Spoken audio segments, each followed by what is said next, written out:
Renforcer les capacités de ses membres en matière de gestion du contentieux électoral. C'est l'un des objectifs poursuivis par la Haute Cour constitutionnelle malgache en initiant cette visite en terre béninoise.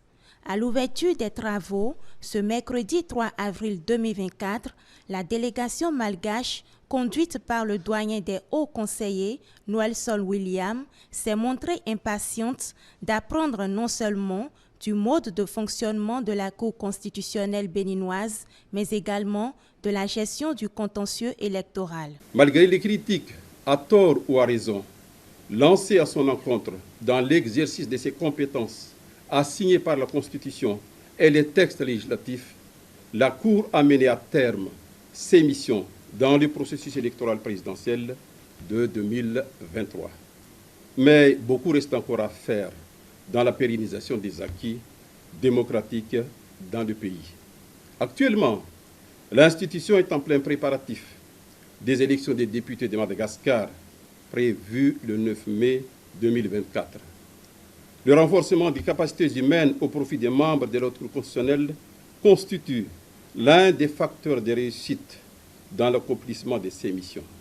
C'est pourquoi nous sommes arrivés ici dans le cadre d'une visite d'échange avec une Cour constitutionnelle régionale, africaine, mais de bonnes références, en vue de s'échanger de bonnes expériences et pratiques en matière de gestion de contentieux électoraux.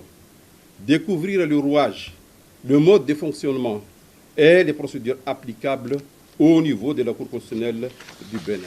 Le professeur Dorothée Sosa, président de la Cour constitutionnelle béninoise, énumère les grandes lignes à aborder au cours de la séance de partage de connaissances. Les attributions, les compétences et le fonctionnement de la Cour constitutionnelle du Bénin. L'utilisation des nouvelles technologies de l'information et de la communication dans le traitement des résultats des élections et le plan stratégique de communication au cours des cycles électoraux. L'exercice du contrôle de constitutionnalité, le pouvoir de régulation de la Cour constitutionnelle, la gestion du contentieux électoral.